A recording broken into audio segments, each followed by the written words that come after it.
Acharya, I would like to have some clarity on what unfolds between Gail and Dominic during the relationship. Dominic doesn't love him and doesn't respect him for what he does. What kind of relationship is it? Is it love? Is love meant to maximize your partner's potential? What purpose does love serve in life? Dominic's relationship with Wynand undergoes a transformation. She chooses him as the second worst fellow she can find. She wants to punish herself. She wants to punish herself. Marrying Peter Keating was her way of punishing herself. Why does she want to punish herself? Because she knows greatness and yet is not capable of living up to it. But she realizes greatness and she realizes that it's a binary thing. Either you live up to it or you don't. So she won't say that she is 95% with greatness.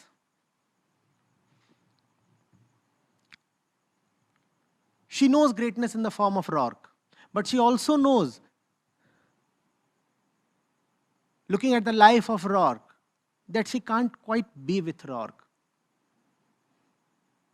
It hurts her. It hurts her to be with Rourke.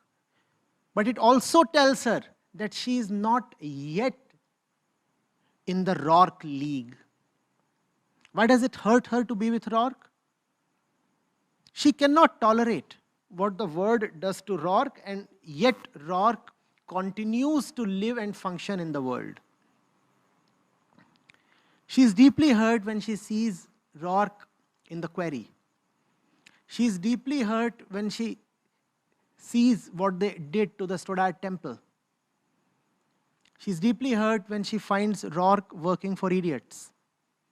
And she is badly hurt when she sees Rourke not having any work and Rourke being rejected again and again by pygmies.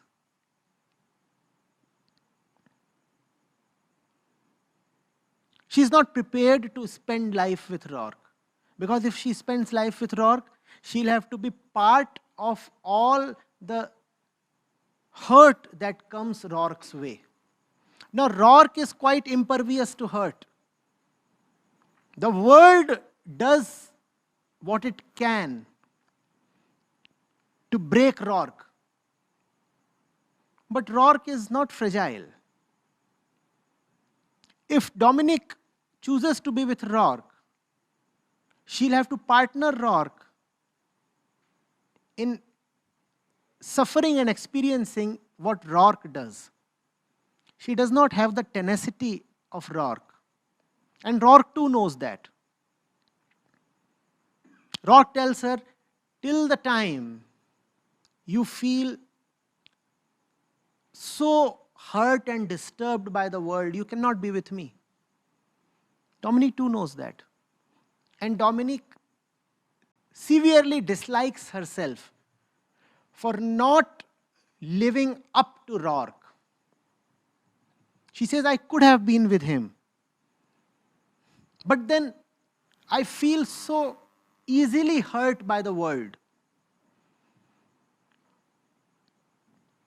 So to punish herself, she goes to the other extreme.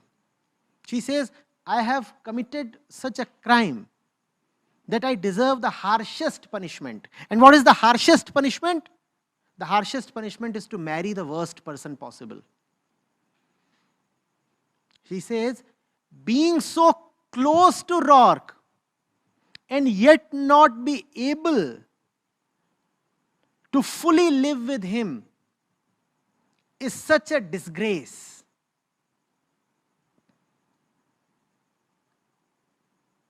I must be punished. So she inflicts punishment on herself by marrying Peter Keating. Then, as circumstances would have it, Peter Keating, after marrying Dominic, he decides to Gail Wynand offers marriage to her. In fact, the only way she can continue her relationship with Peter Keating is by discontinuing it. Her relationship with Peter Keating is that of, besides being a wife, that of a middleman, a middle woman rather, who keeps bringing her projects. And Gail Wynand says, I'll give the biggest project that Keating has ever had, provided you divorce him. I want you to marry me. Dominic says, fine. Keating anyway wants the project more than he wants me as his wife. So let him have the project. And I'll move from one punishment to other. Having suffered Keating, I'll now suffer Wynand. So that's how the relationship begins. Dominic marries Wynand as a mark of contempt towards him. She says, I want to punish myself and hence I am marrying you. And Wynand knows that. He says, I fully well know why you are marrying me. You are marrying me out of contempt towards me. That's how it begins. But then as they start living together, she discovers raucness in Wynand. And this is both pleasant and most unbearable to her. Because Rourke is the one she should have been with. Wynand is the one she came to because she could not live up to Rourkeness. But often it happens that Wynand starts talking and behaving almost like Rourke. There are instances when Wynand almost repeats the same phrases as Rourke had spoken. Those times are horrible for Dominic. She, in fact, in one instance, shouts Wynand shut.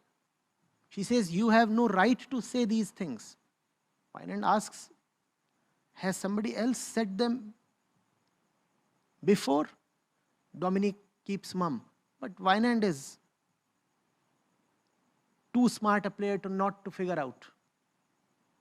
He realizes. He says, I see. But then Dominic's hatred for Wynand starts melting.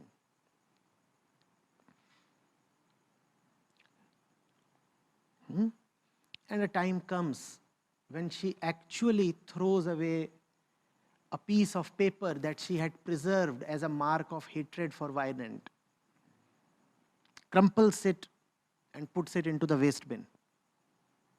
The paper read, fire the bitch. Fire the bitch, GW. Once Dominic had worked for Wynand. And Wynand was running a huge enterprise. He did not know who Dominic was. He had ordered that Dominic must be sacked. He was away, so he had messaged his secretary. The message had reached telegraphically.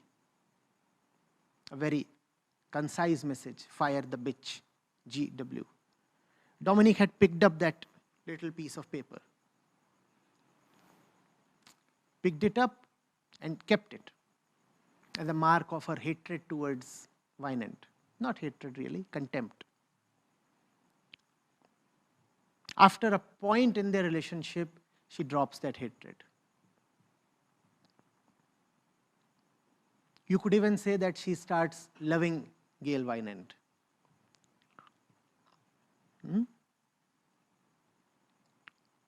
Till other things happen that we'll cover in chapter 4.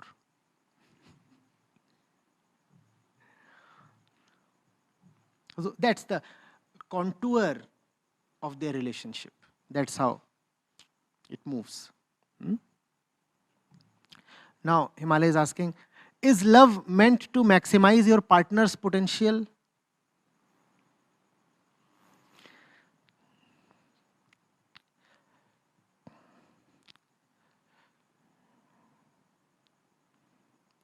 It's the gym again. Is love meant to maximize your partner's potential? In love, first of all, you choose a partner with potential.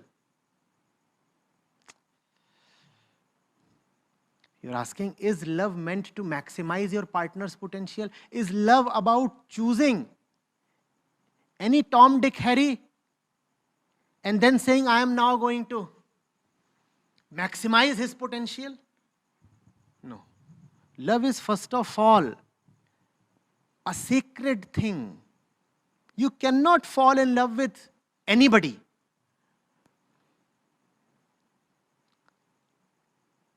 As the text says, love is exception making. The one you love has to be exceptional. Exceptional, but obviously not perfect.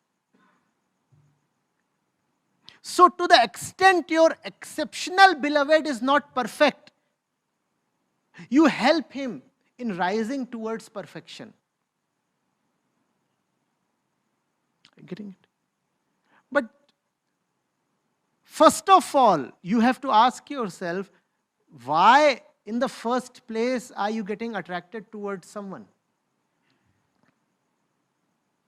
You cannot get attracted towards someone for all the wrong reasons and then try to rectify your mistake by helping the other one maximize his potential.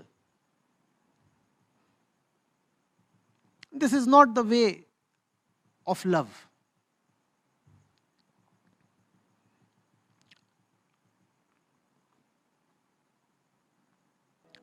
Reach out to someone who appeals to you as higher, very high, probably the highest that you can get. Your love is an expression of your core values, is it not?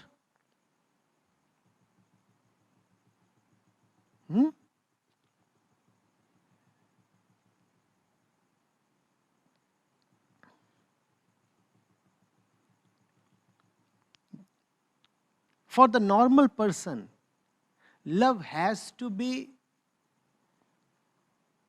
the upward glance. You're looking at someone who is taller than you. That is what you must do. Look at the sky. Fall in love with the sky. Fall in love with height so that you can be raised. In fact, even stating a purpose is a bit of a humiliation. It's just love. You love the height. You love the height. And from the point of view of the high one, love is compassion. You are already quite tall. So you cannot expect to really get as a beloved somebody taller than you. Obviously, you will only come across people who are shorter. So then that is compassion. You come across people who are shorter, and then you bend down so that they can have your hand. And then you enable them to rise up. But this is only for those who are already at the highest potential of their height. Are you getting it? They are the ones who can fall in love even with dwarfs. But what about a dwarf? Who should it fall in love with? The tall one. So, the perspectives have to be different. Look at who you are. If you are a realized soul, then love for you would only mean help. Help the others.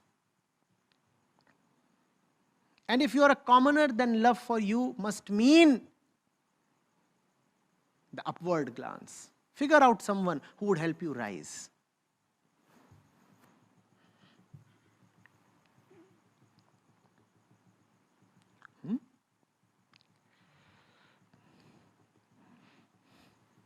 What purpose does love serve in life?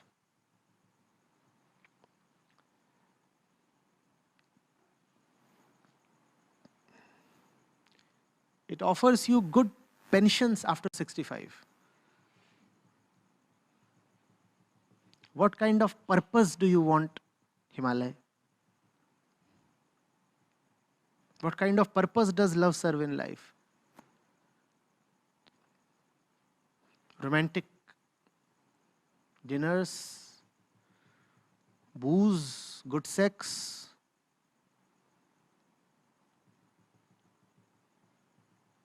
If you'll ask for purpose, what other purpose can I quote?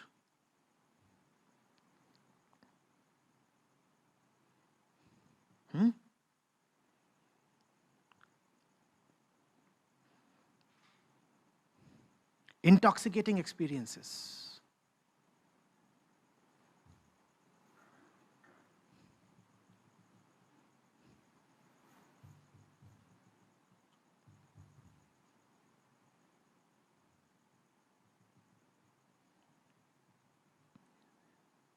Jasmine and rose.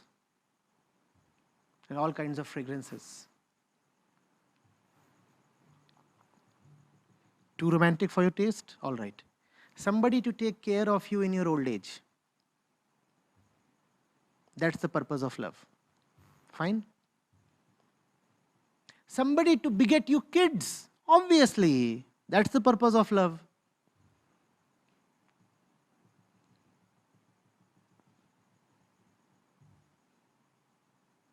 Chunumunu.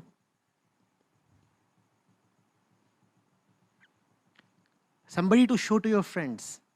Babi. Show them and make them envious of you.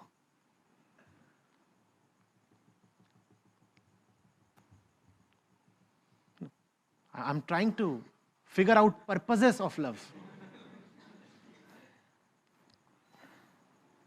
Somebody to warm your bed, and cook your bread. Look at this wicked tongue. It was going to say somebody to cook your bed and warm your bread and warm your bed.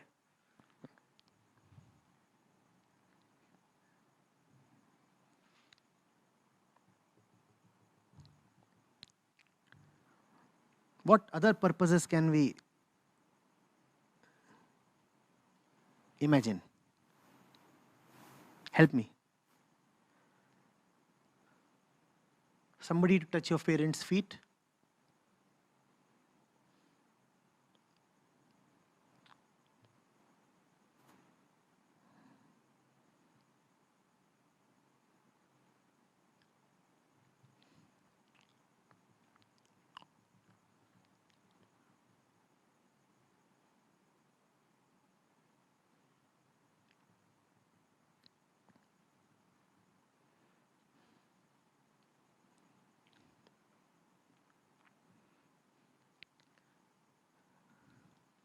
Love means a force that makes you act against yourself so that you can be what you must be.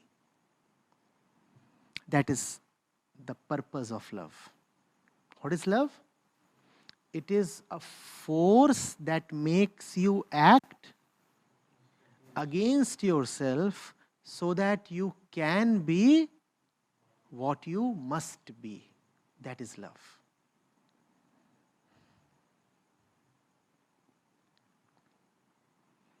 Now, is there life without love? Is there life without love? Yes, there is life without love. Biological life, material life, physical life. We are not talking of romantic love here. We are talking of love.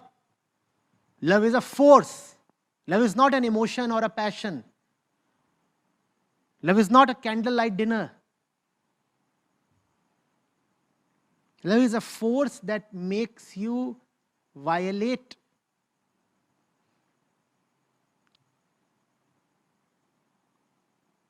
the dictums of your conditioning patterns, the entire momentum of your past.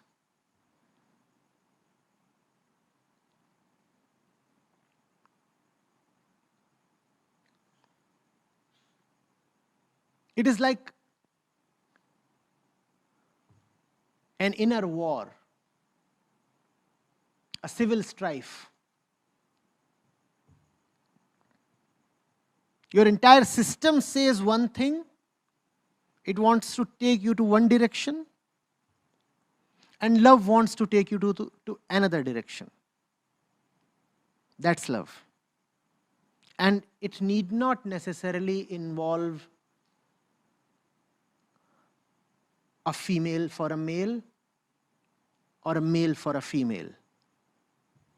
Love doesn't have much to do with the sexual dimension.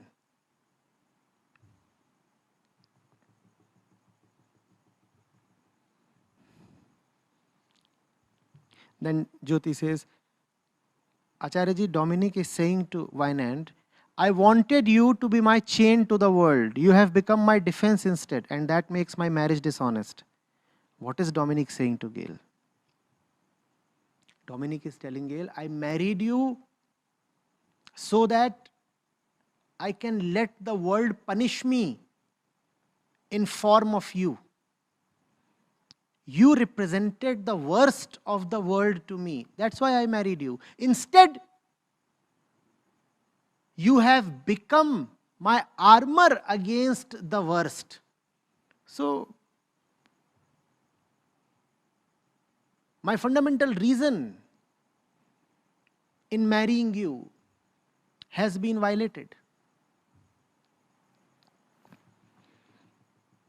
I wanted you so that in the form of you, I can see the bestiality of the world every day, 24 hours. But instead, in form of you, I have started seeing greatness. Greatness that is becoming my defense against smallness. You do not allow smallness to come to me.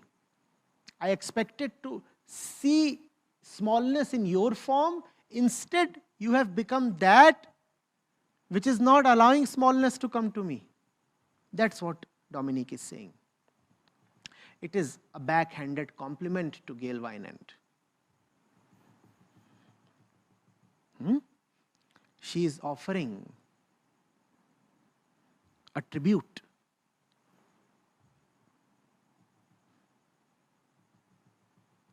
Right?